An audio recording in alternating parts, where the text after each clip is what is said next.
All right, we're back with the Silver and Blue Huddle, man. Episode number 9, Cowboy Nation, and we are joined by a very special guest, Mr. Expert's Corner, myself, Sooamazing, Expert Corner. Welcome, X, man. It's about time you join the show, bro. It's Hey, about man. time, Expert's man. Corner is in Listen, the building. You two guys have been doing such a great job with this. I've just been enjoying kind of sitting back, listening to you two talk Cowboys. Love it. But I said I got to at least get on one episode to talk about them boys and how great they playing right now. So, what better game to talk about than we get this win over Seattle? So, appreciate y'all letting me join, man. This is a pleasure with you two guys. Yeah. Two guys, I look up to in this. We've been on Facebook community so long together doing this content creation. All the hard work and I mean, I used to joke with Sooamazing all the time, when he used to stream Madden and then he'd be playing with other teams in the Cowboys, and I used to give him a hard time. But just a pleasure to jump on here and join you too. So I appreciate the invite. Yeah, no problem, man. The invitation's always out there. Like when you first asked me, I was like, wait a minute, what did I say? Let me go back and listen to the last week's episode. He wants to come join because I probably said something a little bit outrageous. Like he wants to try to correct me. So invitation's always open, man. Whenever you want to come back and join, when we record or whatever. But it is a pleasure to have you here. When I first started the podcast, I was like, who am I going to pick, or who really wants to work with me to make Cowboy content? And your name came up, Sooamazing came up. I'm just happy to have both of you guys here on the podcast, man. Hopefully we can do this every single week, man. But anything else you want to give it a little bit more introduction to yourself? He streams on Facebook, TikTok. Tell the people about yourself first. Introduce yourself. How'd you get started in streaming first off? So I got started in streaming. I'm part of a CFM called The Dynasty.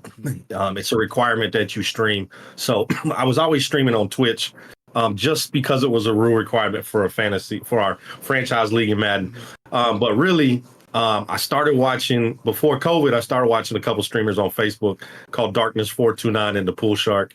Two guys that were streaming nothing but Fortnite. They were going nuts. Had great communities with just a blast. Really fell in love with streaming. At that point, I did shows for the Dynasty on YouTube. I got tons of content with them all over the place, and so it was just kind of a natural progression to hit the go live button on Facebook and try and do that there. And I have a blast doing that. You can catch me on Facebook. I got a TikTok. I got a YouTube. I got a Twitter. If you just search Experts Corner on any of the social media, you'll see me. I'll be the first one that pop up. But that's where you can find me. Great, man. Good to have you here, man. It's about time you come on the show. Now they get 3 Cowboy Nation streamers, 3 Cowboy Nation fans, and that might be a little bit too much for people, and that's okay because we're America's team. We're going to the Super Bowl. Damn it, right? Let us go to the Super Bowl. All 3 of us is going to act up. It's going to get real ignorant around here. Absolutely. Once the Cowboys go to, let us make the championship game. It's going to get real ignorant, okay? This podcast is going to get silly and crazy. You guys are going to have to unsubscribe and probably report me and stuff like that because it's going to get real crazy. But let's jump into a recap of last week's games, man. Seattle came to Dallas. Thursday Night Football. What did you guys think? I mean, the first thing, let's start off with the score, right? I mean, it was 41-35, right? Tight game. There was times in that game that I was watching this game in New York City. I was in Manhattan with another content creator. Shout out to Big Jason real quick. So I met up with him and his wife, had a good time. Nice. But we were watching the game. The first thing that jumped out at me, and it was a little scary at first, where I saw DK making these big plays, and I said, "Whoa, this man bench pressing Deron Bland right off of him." He basically was saying, "Wipe his nose." He was trying to say, "This man can't guard me," Right. So at first I was a little nervous, but what I love that I like to see that game was the adversity that the Cowboys went through, back and forth scores, coming back, and being able to close out that game. So that's what I saw.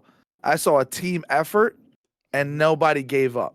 That's what I saw in general. Yes, there's stats that we're going to go into. I know CeeDee Lamb got a lot of targets and a lot of catches too as well. Jake Ferguson got a lot too. I'll let you guys elaborate on more on that too. Right.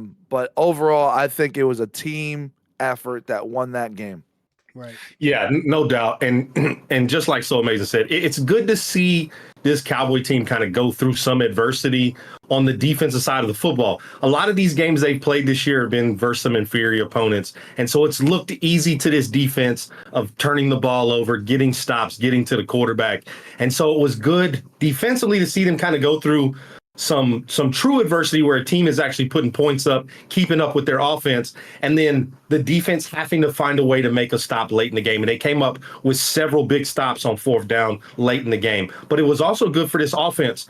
You know, the defense is not giving them the ball back like they usually are in games. And that offense, to not punt the football and only have a 1 4th down where CD kind of dropped the ball to hit him in his hand, got up and immediately told Dak, that's my fault. For that offense to score points pretty much on every single drive that they had just shows how good this offense is playing right now. And it was good to see them do it versus probably not one of the top tier defenses, but a defense that was flying around the football, trying to make some stops. And for Dak to go out here and not only find CeeDee Lamb, and he found CeeDee Lamb a lot in this game. It felt like CeeDee was open quite a bit anywhere that he went, whether he was in the slot, coming out the backfield, if he was on the outside. But then he's also finding Brandon Cooks. He's finding Jake Ferguson. And Jake Ferguson, when we drafted Jake Ferguson, I told people he's going to make us forget who Dalton Schultz was. And people were like, you're crazy, because Dalton Schultz was a security blanket for Dak Prescott. And Jake Ferguson has proven not only can he catch the ball, but he'll catch it in traffic. He's going to be physical. He does not care about your feelings. He's going to get up in your face. And that's the type of tight end that we need. That's the Jason Witten. He's going to go out here and block on run plays. He's going to block on screens. So this offense is really coming to their own right now. Now it's about, can they continue this progress as they move forward? Because they got some tough matchups coming up here in the next couple of weeks. Right. Yeah, and Jake Ferguson, just to add a little bit, like, again, remember, this is like his 2nd year in the league, right? So I remember when he came at first, it was a little shaky, and I was like, all right, is he really going to, like, transition to this, like, catching receiver, tight end? Can he do blocking? We picked up Schumacher, and it was like, okay, is he going to be the blocking tight end because Ferguson can't do it? Like, that's the way I was thinking as a Cowboy fan. But what I'm starting to see now is he's getting comfortable with the offense. He's getting comfortable with Dak. He knows where Dak wants to put the ball, and Dak is feeling more comfortable in letting him get the touches. And like you said, CeeDee Lamb, the stats is right here. 12 catches, 17 targets. Yep. 116 yards. Like, my first impression of the game when it first started, right, when DK caught that touchdown, I was like, oh man, it's gonna be a long night. I mean, it was kind of like a little bit lucky because he kind of like looked off. I think it was Donovan Wilson back there, but I was like, man, okay, that was a little fluky type catch, and that was a fluky type touchdown. But then, like, Geno Smith and the Seattle Seahawks just kept coming, man. Like, they didn't let up. Like, they had a pretty good offensive game plan coming into that game. Defense wise, I kind of underestimated the defense a little bit, but I kind of forgot who they actually had on defense, because Tyreek Woolen is actually a beast on defense.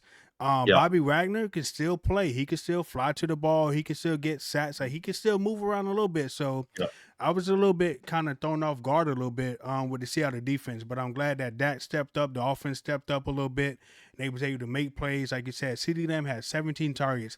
And I knew Expert was going to talk about Jake Ferguson, because Ferguson is an Expert type of guy, okay? You go to Expert stream, he's always talking about Ferguson, okay? All right? He said exactly what I knew he would say about Big Ferg, man. And Ferguson is he's doing his thing. That catch that he made against what was it? Jamal Adams. Yeah. That was a beast type of catch. I mean, that could have been like an interception. Yeah, that's exactly what Sooamazing is saying. That's that trust now that Dak is having. And we might not have seen that throw last year with Jake Ferguson. Dak may not have thrown that ball and said, I trust you in that one-on-one situation with Jamal Adams. Now, is Jamal Adams the best corner cover safety in the league? No, he's really a defensive end playing safety. It's okay.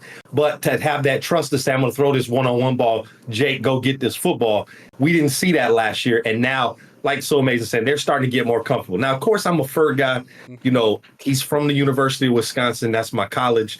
So I was so happy that they drafted him. And then we haven't even seen really, you know, Sooamazing mentioned Schoonmaker. We haven't really seen how they're going to use this two tight end look, because Schoon is now in that first year where he's trying to learn the offense, understand how to play with Dak. Wait till they get both of these guys accustomed to this offense and how they use that two tight end set. Right. I think the big thing coming out of this game for me is I still need to see a better rushing attack. I'm still not seeing the Cowboys in this running game like we saw last year. I'm starting to slowly see them use Rico Dowdle a little bit more. I like Rico's toughness. I like how he runs between the tackles. I hope they use that 1-2 like they had Zeke and Pollard last year. Right. But I got to see more of this rushing attack. And then Bland, he got kind of dogged this game. And the great thing about Deron Bland is he didn't allow some of these bad plays to affect him. He still goes and has a pick. He still has some impact on the game. And then, at the end of the day, Micah Parsons is going to be Micah Parsons. DeMarcus Lawrence is going to be DeMarcus Lawrence. And those two guys, the bookends there. And then the other thing we don't really talk about with these Cowboys is the interior of this defensive line. Odigizua, Hankins, anybody that they put inside that interior line is just having a great year. And then you look at those two linebackers with Marquise Bell. Bell was a safety at the start of the training camp. Nobody ever thought, hey, we're going to lose Van Der Esch for the year. You lost Overshawn in preseason. They're missing two guys for the whole year that they thought were going to be everyday starters, every down linebackers, and they've kind of had to make kind of some adjustments. And you look at a guy like Bell, who has really been that highlight guy that we don't really talk about enough on his defense. He flies around the football, and he did it again against Seattle, making plays all over the field. I love how this defense is flying around the football right now. Right. And the thing is, definitely shout out to DeMarcus Lawrence as well, because he made a critical tackle for like a 4th and 2, I think, late in the game that really turned the thing over and gave the ball back. So huge shout out to DeMarcus Lawrence, man. Like, the defense kind of stepped up. The secondary was a little bit shaky at first. I don't know if it was just because they was playing a lot of man. Seattle definitely was ready for the man coverage that Dallas played. You can tell by the routes that they ran, the concepts that they ran. They was ready for our man coverage. Like, a lot of teams come into Dallas and not really ready for that tight man coverage, and the pass rush can get there. Unfortunately, it didn't kind of get there this week, but they held their own. They came through late in the clutch, and that's what really sealed it as far as that's concerned. But go ahead, Sooamazing, you had something? No. I was just listening. I was just gonna say, like, you mentioned Jonathan Hankins, and my biggest thing with our defense is staying healthy going into the playoffs, because if Hankins, people don't understand how important he is to our defense because of the fact that, yes, Marquise Bell stepped up at linebacker and he brings more coverage to that position. We're still weak at the linebacker position. So if we lose a guy like Hankins to like injury, that's a guy that can take on double teams and for run support. And I guess, OC is good too, but like what Hankins can really provide in that middle is crucial. So I'm going more towards health and, making sure that we go in with all our men, because I'm going to be honest, I've looked at the stats from that Seahawks game. Even though the game was 41-35, there was only one sack, and we're known for sacks. And we only got one sack, and that was by Jonathan Hankins. Hankins went 4 total tackles, 3 solos, and one sack.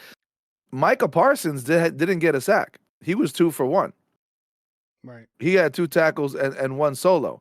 So I'm not saying like Parsons had a bad game, but it's just one of those games where, back to what we said, I don't really have a cowbell moment player of the game for this week, because I feel like it was a team effort, and we're going to need that moving forward. Yeah.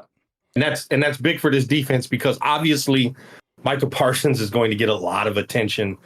And so they're chipping him with the back. They got a tight end on that side. He's going to get a lot of attention. So he's going to have games like this where you look up and he only has 2 tackles.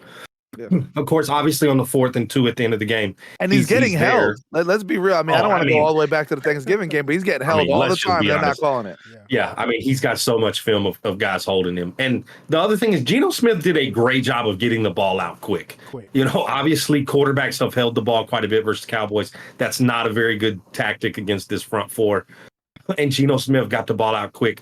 Rich, you talked about the concepts they ran on the outside with their wide receivers. They're trying to get the ball out fast. The touchdown to DK Metcalf was really a slant that Bland just didn't play well, because he did think he had inside help from the safety. And once DK catches that ball, there's nobody in the NFL catching him. He's gone. But again, you got a guy like Jonathan Hankins that in the middle, of how much he helps this run defense and this pass defense, because it frees up, like Sooamazing said, guys like a Bell that have freedom to run around. There's not a big offensive lineman running down the line, putting their body on Bell, who's undersized at linebacker. And again, you talk about injuries. We can't afford any injuries on this defense. You're down to probably your two best corners in Gilmore and Bland. If something were to happen, Lewis would probably have to step on the outside, and you probably have Wanye Thomas have to come in and play in the slot. I love Wanye Thomas and his energy he brings, but he's not a Jordan Lewis on the inside. He's not a Bland on the outside. You look at the linebacker position, they are very, very light in the linebacker position. You know, they got some guys, Evans is on the team as well, that they brought in. So we'll see how that kind of plays out. And then on that, they do have some depth on that defensive line. But like Sooamazing said, offensively and defensively, health is going to be the most important thing, because this team is gelling right now. And of course, they got a big matchup coming this week, of course, with the Eagles coming to town. We'll see. That's what I was saying. We're going to come up to that Eagles matchup. But Rich, since we're talking about linebackers, before we go to the linebackers, right? So one last point about this game. That 3rd and 3 in the fourth quarter with like 2 minutes left, or like 1:40 or something, Mike McCarthy called a pass play. Did anybody have any issue with that? I thought they should have probably ran the ball to eat up more clock. Like, is Mike McCarthy time management going to cost us? Because obviously if they run the ball, they take another 40 seconds off the clock. It takes the time under a minute to give the ball back to Seattle. You still kick the field goal. You're still up 6. Seattle has no timeouts with less than a minute left versus 1:40 something on the clock. Right. Obviously, I understand the call. Mike McCarthy's trying to get the first down. He gets the first down, the game is over. Right. But that ball goes incomplete. The clock stops, and now Seattle gets the ball back. No timeouts, but they got 1:40 on the clock to do something.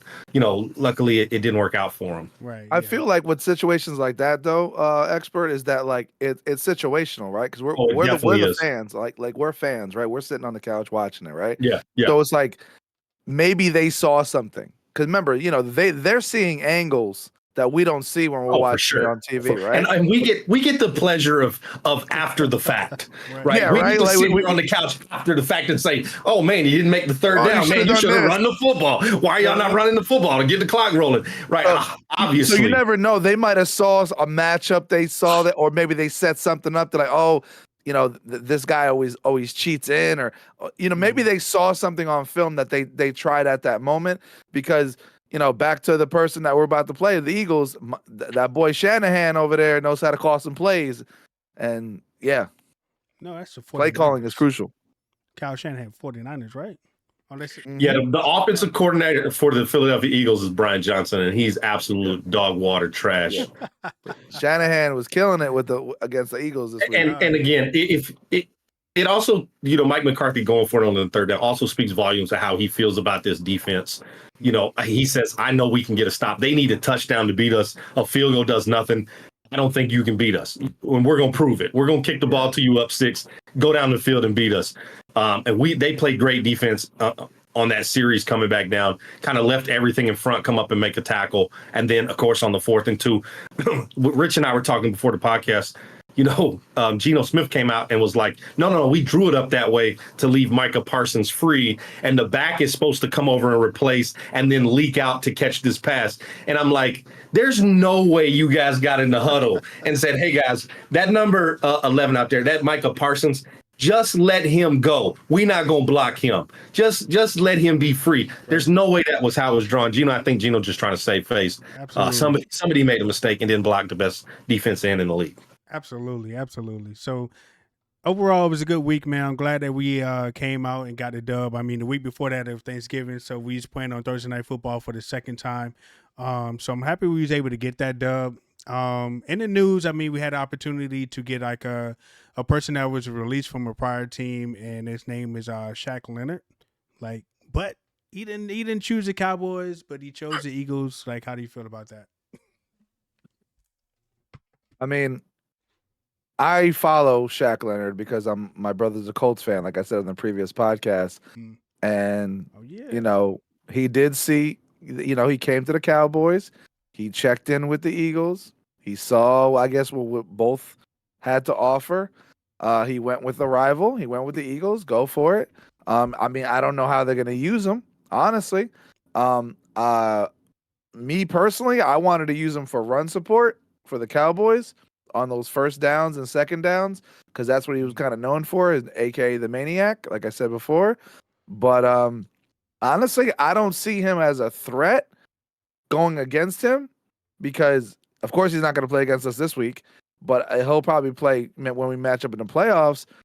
But I just don't think he's going to be, and I think the Cowboys aren't that upset because I don't think he's going to be effective because he is injury prone. And that's why he's only on a 1-year deal. So, like, I'm not really that upset. Like, I would have been like, okay, cool, we got him. Let's use him for run defense. But now that the Eagles got him, I'm not really not afraid. Yeah, I think for me, it's, obviously he probably went where more money was at. Exactly. I think the Eagles are a little bit more desperate at linebacker than the Cowboys are. But at the end of the day, you will always take a guy like Leonard. He's a veteran. Yeah. He's been there. He's done that.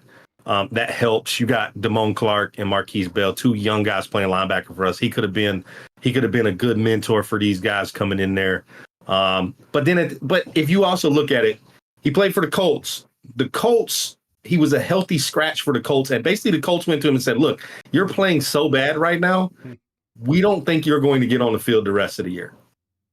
And so he kind of said, all right, well, you guys got to let me go then because I'm going to go play somewhere. And you know how crazy that is? Think about it. Like, the Colts are they're in playoff contention. Correct. So to leave a team that is trying to fight for their wild card to keep their wild card spot, the organization must have really said something to him. Yeah. And obviously, as a Cowboy fan, you don't ever want to see a big free agent name say it's coming down to the Eagles and the Cowboys, and then that person come out and say, okay, I've chosen the Eagles over the Cowboys. Yeah. As a Cowboy fan, that hurts. Like that, like, why would you pick them over us? I don't understand that. Like, do their facilities look better than us? Is it, they town can't be better than us? Right. There's just so many things as a Cowboy fan. You're like, why would you pick them? But, I like this linebacker crew. I would have loved to have him for some depth. Like Sooamazing says, he can play first and second down. He's great against the run, but he's a liability in pass coverage. And he'll be a liability in pass coverage, whether he's in those green uniforms for Philadelphia or he was in the white uniforms for the Cowboys. He would have been a liability in pass coverage. And so I don't think you're going to see a ton of him on the field for Philadelphia when the Cowboys do end up playing them when he's available, because he's not covering anything that the Cowboy has. If he gets matched up versus a Cook, so CeeDee Lamb, a Pollard coming out the backfield, he's going to get cooked. Even Ferguson. He can't cover Jake Ferguson as well. So, but the Eagles were desperate for some linebacker help. So I understand why he picked the Eagles. They probably gave him more money. I don't know what the deal was. I don't know what the Cowboys offered him. But at the end of the day, that is done. He doesn't play for us. Now we got to go in here on Sunday night and just find a way to beat this Philadelphia team. Primetime game. Rich? Which I hate. I can't stand it. It's on Sunday night. I can't stand it because you got to wait the whole day. You got to watch all these other teams play before I get to watch the Cowboys play. I can't stand it. That sounds like an old dad thing. Like, I got work tomorrow. Listen, this grandpa's sitting over here. Yeah. So I'm a grandfather. I need a 12 o'clock game. Get my Cowboys in and out at 12 to 3. Let me be done. Let me move on with my day. I agree. And the best way, and the 49ers even showed it this past weekend on how to beat the Eagles, is to pass on them. And that's something that Shaq is weak in. So he, like you said, he's gonna probably play maybe first down, second down, maybe a guess at the run play or something like that. But in pass coverage, he's a big liability, just like the whole entire secondary of the Eagles. And that's been showing when we played them the first time, and the 49ers exposed them. So I mean, I don't think it's a big loss. I mean, we would love to have him, but it's not that much of a big deal. And like I said, they put him in pass coverage, he's going to get cooked. Okay, so I can't wait for that. Yep, can't wait for that. But big game this weekend. Sunday night football, as we just said, Eagles, Cowboys, division up for the line. Division up for grabs. Number 1 seed up for grabs. Is it a must win for us? What do y'all think? Yes. Yeah, it's got to be a must win. Straight up. It's got to be you lost the first one by inches. Mm-hmm. Like you literally should have won the first game in Philadelphia. You can't step out of bounds on a 2-point conversion. You can't get stopped at the goal line. I mean, there's just so many things you look at and say, there's no way we lost that first game. Mm-hmm. This game is going to come down to a couple things for me. Can we stop the run? Philadelphia is going to try and run the football because that is probably our weakest area right now is stopping the run. They're going to try and run the football. But the great thing about the Eagles is the offensive coordinator in Philadelphia is allergic to the run game. They will pick up 7-8 yards on first down and then throw 12 times in a row. That's just how they do it. Right. I can't stand this little tush push they got, but I get it. If we were that good at it, I would be doing it every single time. Obviously, they only need 8 yards to get a first down because they just line up and do the tush push. So you got to find a way to win on first and second down with this Philadelphia team, and that is stopping the run. It's one of the keys. Well, what I noticed with the Niners is like a lot of, when you look at it, you're like, oh, but the Niners just straight up beat them up and bullied them around.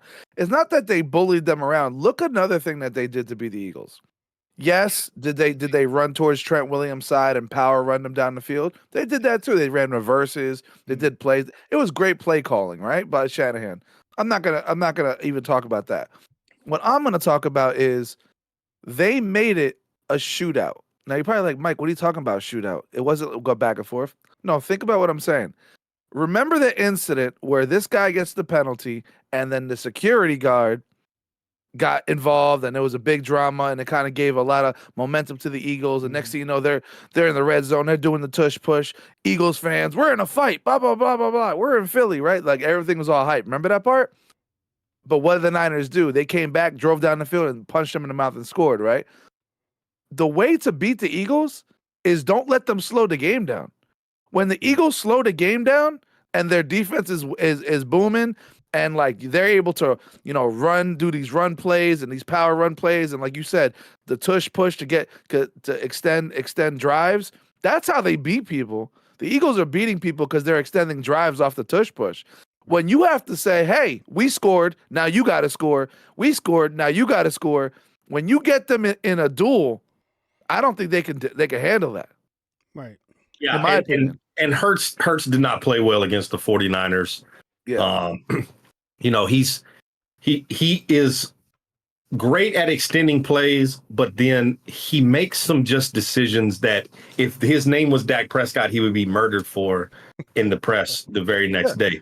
But exactly like Sooamazing says, you have offensively, the Cowboys have to go in here and punch the Philadelphia Eagles in the mouth. They got to score every drive. They have to do it drive after drive. And it doesn't mean every drive has to be a touchdown. You have to put points on the board. And that means driving them down the field, chewing clock, kick a field goal if it has to be, put the ball in the end zone. But it has to be consistent, just like they did with Seattle. Every time we get the ball, we're going down here and we're putting points on the board, 3, 7, whatever it is.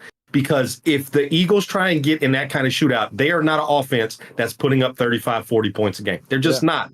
They want to get in that 20 to 25 game where it's a fight. It's in the trenches. It's messy. It's ugly. And one turnover here or turnover there can affect the game. Where if this Cowboy offense is on a roll and they're attacking this secondary, who still to this day, outside of Darius Slay, I don't think they have a good secondary. Yes, they added Bayard. Yes, they have Bradbury. But this secondary as a whole has looked lost most of the year. And that's where the Cowboys have to attack them. Run the football, and when they bring those linebackers up to stop the run, they got to find a way to get the ball out and get it to different wide receivers. And that's going to be key for this Cowboy offense. Get Brandon Cooks involved, get CeeDee Lamb involved, get Ferg involved, get Pollard and Rico Dowdle coming out the backfield. And if it becomes a shootout, and just like Sooamazing said, not necessarily a shootout where it's 45 to 42. That's not what I'm saying. What Sooamazing is saying is that the shootout means, hey, you score 3, but we just went down and got 7. What you gonna do? You got to go down there and find points. So you go down and get 3. Okay, now we went back down and got 7 more. So now it's 14 to 6. And when you look up, that's what the 49ers did. The Eagles would go down there, they'd get 3 or they'd punt, and the 49ers like, bet here comes a reverse Deebo Samuel in the end zone. Come back to the very next series, Deebo catches the slant, breaks one tackle, he's gone. It's a touchdown. And before the Eagles looked up, it's 35-6. And they're like, what the hell happened? Where did this game go? And that's what the Cowboys have to do. Put your foot on their neck in the first and second quarter and never take it off. That's the type of game I need to see from these Cowboys. Right. Yeah, and I'm honestly, it was almost like they gave like the prototype, the blueprint on how to beat the Eagles. It's not just out physical them, because what's going to happen, right, Rich, is if you try to out physical somebody, if I get into a big physical fight with you, right? Now, okay, whatever. it was a slobber knocker back and forth. You hit me, I hate you. I'm bloody, you're bruised, everything like that. I could win, but guess what? Am I going to be able to get ready for the next fight? You know what I'm saying? So I don't want the Cowboys to go into Eagles, get beat up in the process, win the game, get beat up, and then the next week lose. Because that's what I don't want to happen with the Cowboys, is we get into a physical bang out. Yeah, we get the W, and then we're like, yeah, good for the division. And then the very next game, we have injuries and people are hurt because we put so much into that game. Right. That's what I don't want. I agree. I mean, if you really think about the Eagles or whatever, like, we've been talking about how they play offensively, like, they only really want to get to like a 3rd and 2 so they could tush push. And if you watch how the 49ers played them, they rarely was in like a short yardage situation.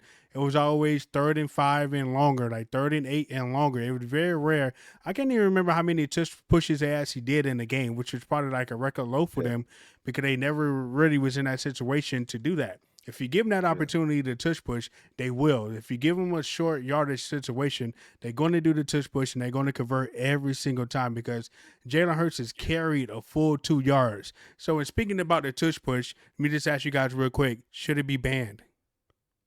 No. Okay.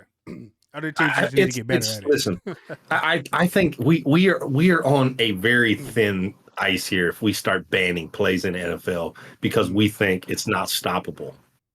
Obviously, everything is stoppable. And I've said this numerous times to people. You can't go over the top of the tush push. You have to get low just like them and you push right back. It's just a rugby scrum is all it is. And they've perfected it. They found a way to be really good at it. And I think if we start saying, it's unsafe.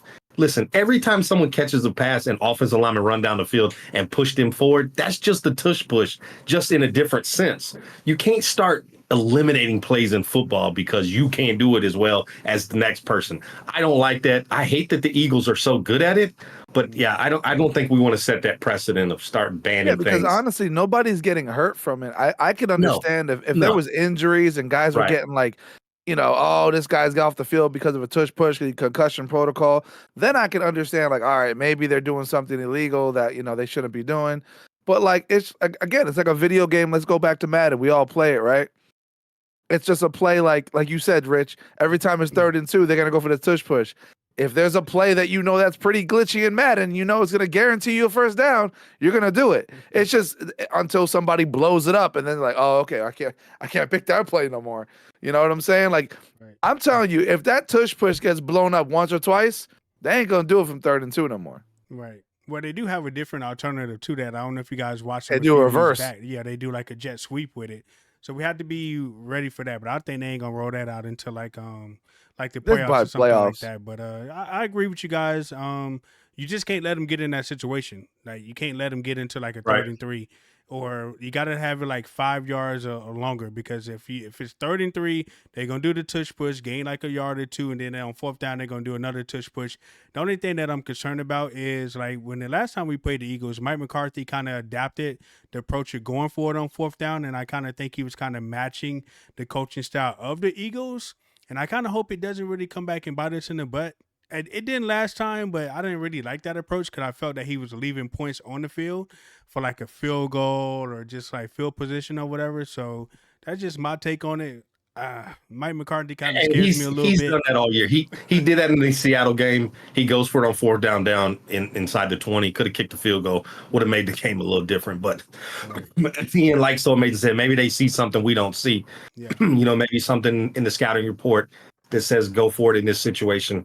Again, as long as it's successful, we probably won't say anything. It's when it starts, like you say, starts to bite us, then that's when we'll start griping as Cowboy fans, like, come on, man, take the points. Right. I got a question for both of you guys for this matchup, right? Mm-hmm. So now I want to hear both of y'all opinions on this. The trenches. Let's talk about trenches, right?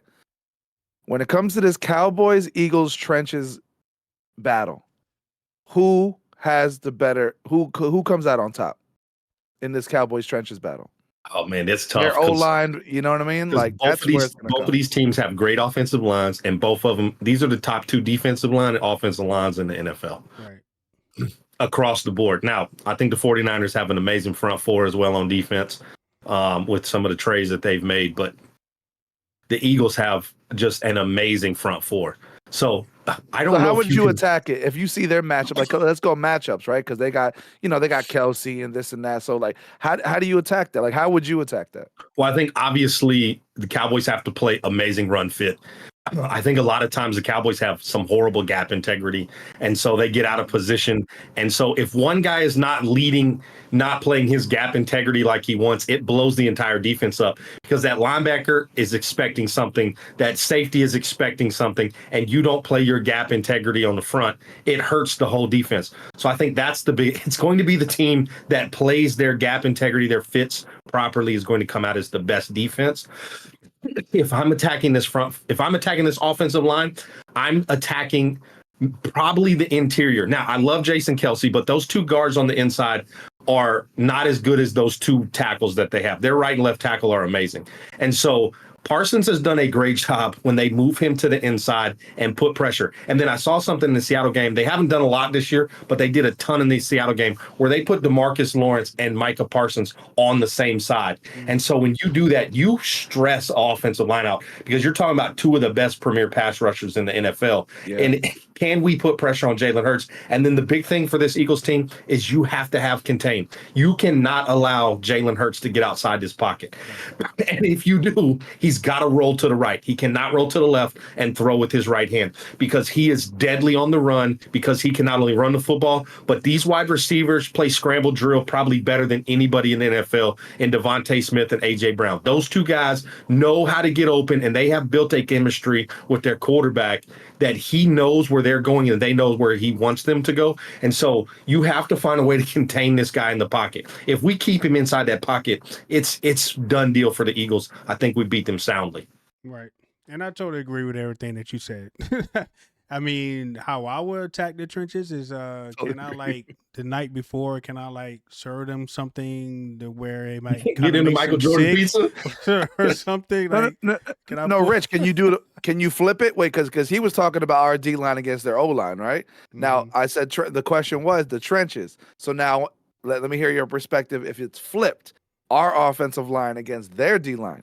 Because they got Jalen Carter, they got Brandon Smith, they got Smith, Brandon Graham, they got Sweat. Graham, I said not Smith, Brandon Graham, Sweat, I mean, can I like slip them something through room service like the night before or something? Well, I think before you slip them through something, I think we got to send a bag of Halls over to an expert right now. Oh man, this cough, this cough, it's part of my personality. No, I'm now. just joking.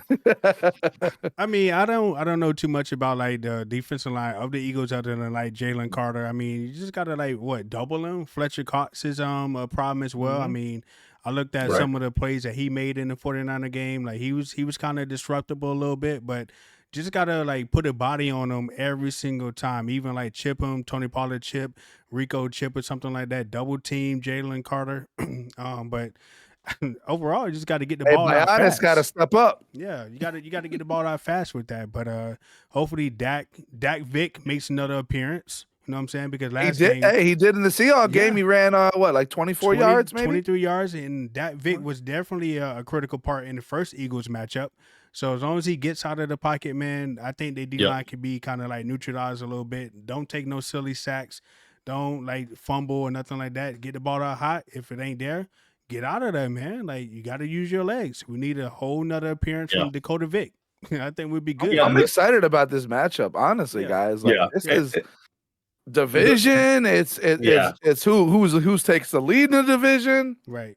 Yeah, and then the other thing about the Cowboys offense is we've seen a great job. I think one of the knocks on Tony Pollard coming into this year was his pass protection at the running back position, and he's really done a great job working on that part of his game. But Rico Dowdle also does a great job. And so Dak has done an amazing job this year of putting people in the right spots to pick up pressure and blitz and know where guys are. So again, that's just another piece of the Cowboys and Dak Prescott being in total control of this offense, making sure guys are in the right spot. And you're going to have to be versus a very stout front seven here coming in with the Philadelphia Eagles. Right. And I want you guys to hold y'all predictions. We're going to talk about MVPs, and then we're going to get into the prediction for the game as the last topic. MVP, Dak Prescott, Brock Purdy. You hear a lot of names, Tyreek Hill, Lamar Jackson, Jalen Hurts.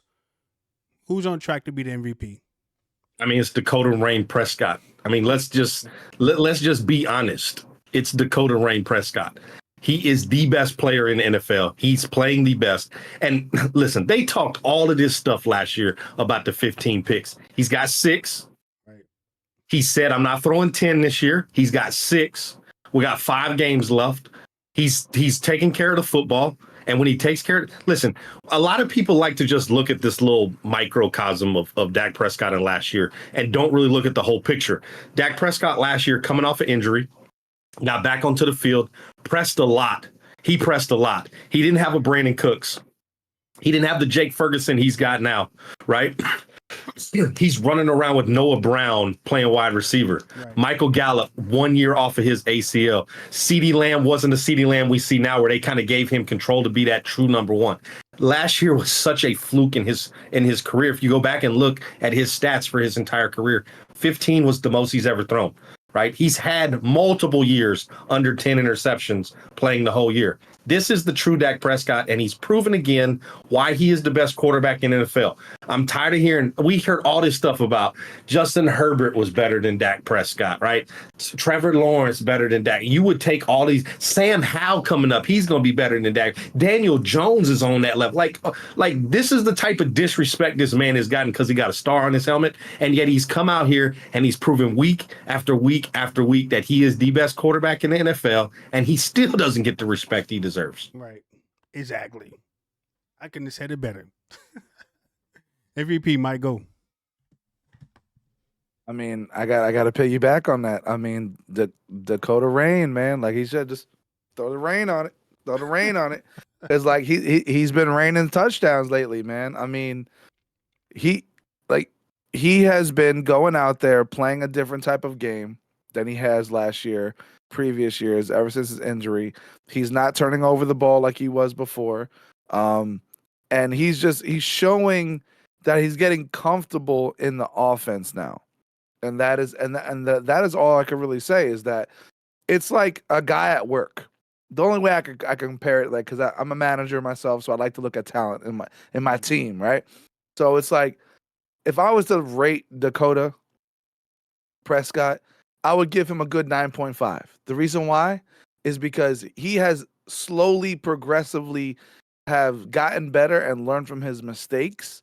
Now, again, the season hasn't ended yet, so I can't give my final grade, but I got to give him a solid 9.5, because he has excelled. He's excelled and gotten better. As long as he doesn't turn over that ball, I'm happy. I think he should be in the top 3 running for MVP. I think he's right there with Lamar Jackson. I think if Lamar, just like Lamar Jackson, if you take Lamar off the field, or you take Dak off the field, it changes that offense. Right. So, and I agree with both of you guys, and I can be definitely a little bit biased, because I would definitely go for Dak Prescott no matter what anybody said. But you guys gave numbers. You guys gave facts. I sit up here and I cap and say Dak is leading this, Dak is leading that. But if you look at the numbers, it's true. Like, men lie, women lie, numbers don't. Look at the stats for the passing leaders on offense so far. Dak Prescott is either leading it or he's like in the top 2 or 3. Like, MVP right there. Like, the Cowboys continue to be on this roll. They beat the Eagles. They beat the freaking Dolphins and Bills. And Dak Prescott continue to like put up good numbers, 300 yards passing, 3 to 4 TDs a game, 0 interceptions. That's your MVP. That's no bias right there. That's your MVP. We're going strictly based off the facts and the numbers of what we see. So those other guys don't even really matter. But I'm gonna say Dak Prescott. I mean, you look at the guy. He's, every time he drops back, every time he throws 10 passes, he's completing 7 of them. Right. Every team in the NFL would take that in a heartbeat. I'll tell you right now, I live in New Jersey, expert. I hear every day, even today, I've been hearing Jets this, Aaron Rodgers that, Jets this. The Jets, Aaron Rodgers has the Jets hostage, blah, blah, blah, blah. Zach Wilson's garbage, blah. You know how bad the Jets would love to take a Dakota right now? Oh, man. They would take him in a heartbeat. There's so many teams that would take Dakota right now. Now, would those same teams have taken Dakota in the offseason? He got a lot of hate in the offseason. A lot. And we... You know, obviously the 3 of us are biased. We're obviously diehard Cowboy fans, right? You know, not if you look at if you look at our backgrounds, it's Sooamazing and myself. We got a lot of cowboy stuff. You look at Richblkman, you just see a wealthy guy that sits in the in his basement.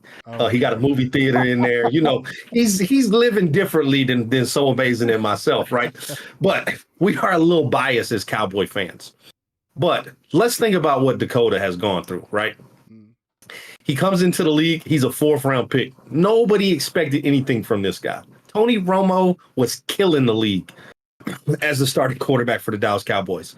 He has to be forced into the starting role of the Dallas Cowboys, right? The most storied franchise in all of the NFL. And he balls out his rookie year, right? He loses to Green Bay in the playoffs in a game he should have won. He balled out in that game. Right. He loses his mom. He loses his brother. He breaks his ankle. Every day he wakes up and turns the TV on, somebody else on TV saying he's horrible. He's not good enough. He's not capable of leading a team to a championship. But if you look at his numbers, he's played better than Tony Romo has. He's led this team to more playoff wins than Tony Romo. Like, that's the stuff, like, we don't give this man enough credit just because he got a star on his helmet. If this guy was playing anywhere else, he would be a top-tier quarterback. But because he's a Cowboy, he's going to be hated on. And I see it every single day. He's under the microscope. I literally just watched, after he beats the Seahawks, throws 3 touchdowns, no interceptions. He balls out. He wins the ball game for the Dallas Cowboys. I see Shady McCoy get on TV. And I don't pay attention a lot to Shady McCoy because obviously he's a Philadelphia Eagle. He's going to bash on Dak Prescott. But he gets on TV and he says, I didn't see enough from Dak Prescott.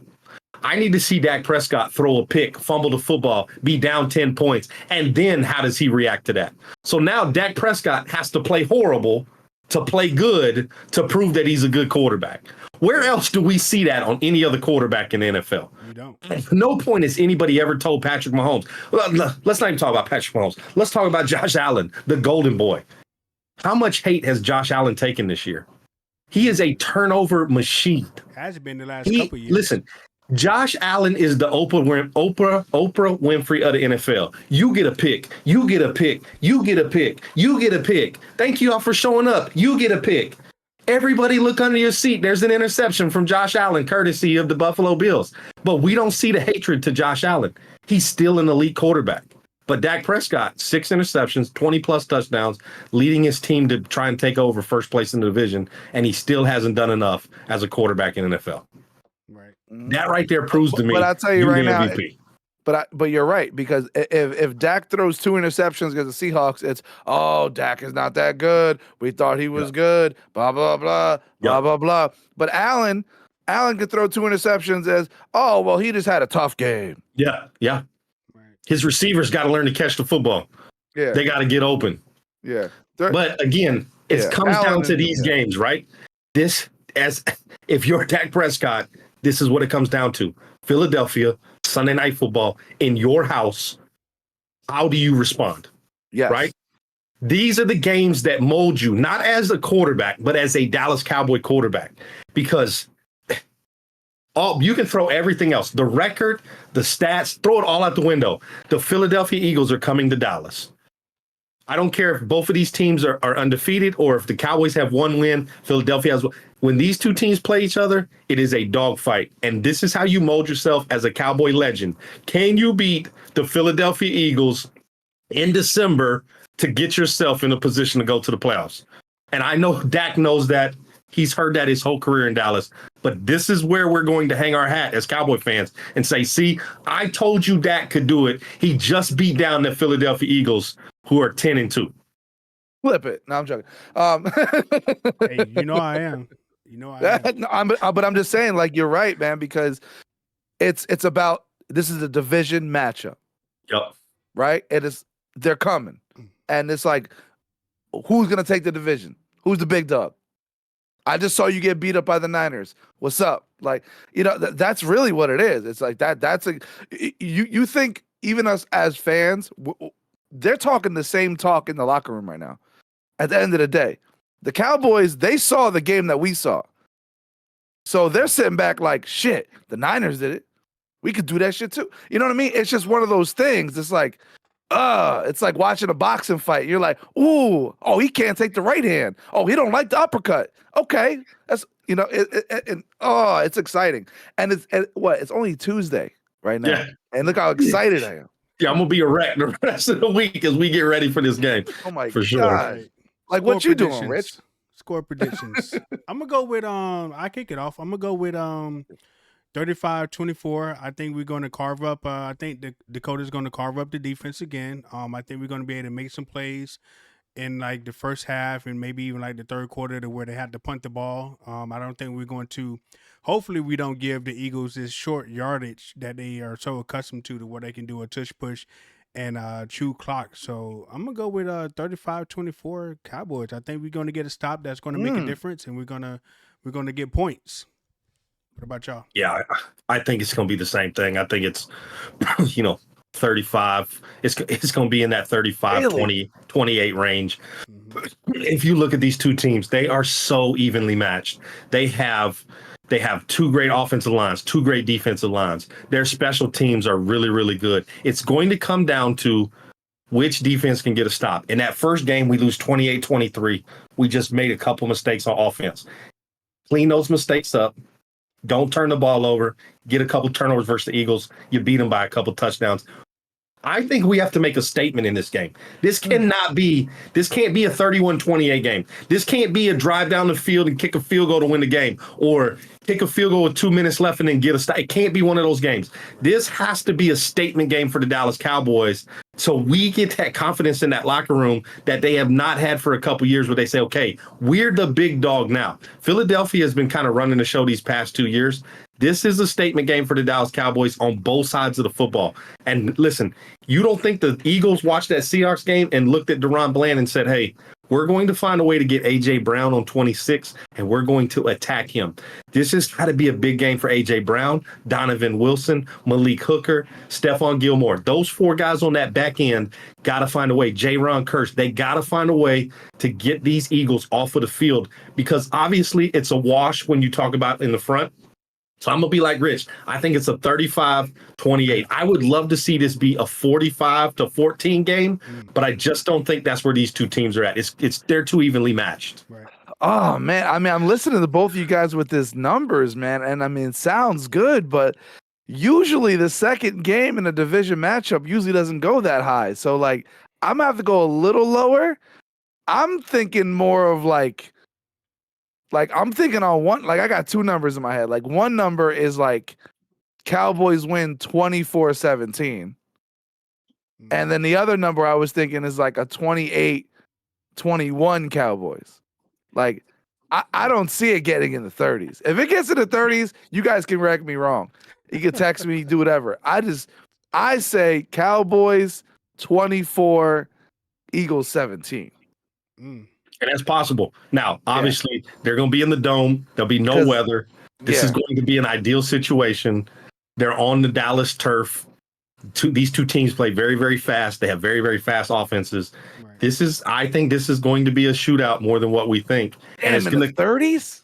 I think it's going to come down to what defense can find a way to get some stops in this game. And as a Cowboy, listen, I don't want to say the season hinges on this game. It doesn't, obviously, because you're going to make the playoffs. You're going to get a chance to make some noise in the playoffs. But you can't afford to lose twice to the Philadelphia Eagles going into these playoffs. Because if you got to look at the schedule the Cowboys have, they got Buffalo, Miami, Detroit left on the schedule. Mm-hmm. If you look at the Eagles' schedule, they got the Giants twice, the Cardinals still, and the Seahawks. They do not have a tough schedule, right? You aren't catching the Philadelphia Eagles late in the year because they're not losing to the Giants. They're not losing to the Cardinals. They're probably not losing to the Seahawks. This is your opportunity to snatch the NFC East back from the Philadelphia Eagles. Yeah, and if the Eagles win the division, it'll be the first time in forever that we have had back-to-back division winners with the Philadelphia Eagles. The Cowboys and Eagles usually trade back and forth. Of course, there's two other teams in the division that are they like the little stepchildren of the division. We just hang on to those other two teams, the Giants and the Commanders, just so we say we got four teams. Right. But this is the statement game because the schedule doesn't get any easier for the Cowboys, and it gets a lot easier for the Eagles. they went through murderers row in the middle of their season and ours is at the end. They got to win this game and keep it rolling going forward. So I'm expecting big things from the Cowboys on Sunday night. I agree. And I kind of like maybe jinxed the Cowboys defense because I think on last podcast I said that the defense has not gave up 100-yard receiving yards to a wide receiver all season long, and DK was the first one to actually do it. So actually, they gave one game before that. Who'd they play before the Seahawks? Who was that? The Commanders, right? They gave before the Seahawks. Before the Seahawks was Commanders, yeah. They gave up a 100-yard receiver to the Commanders. Who was it? Yeah, I'm looking right now. I'm looking right now. Samuel is at 100. Curtis Samuel. He had exactly 100 yards. Yeah, exactly. And garbage time though. But first time all year they've now given back-to-back 100 yards. Obviously, DK had one big play where he got the biggest chunk of it.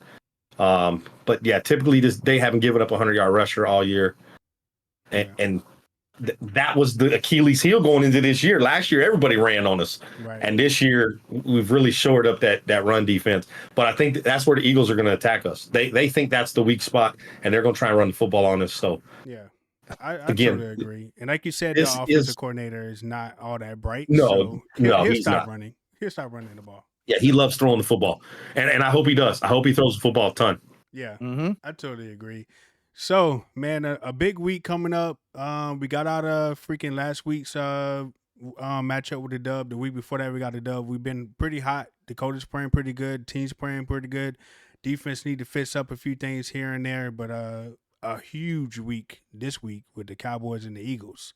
So hopefully we all come back next week and be able to talk about it. We had a special guest, my man Experts Corner, one of the best content creators here on Facebook. I definitely look up to him.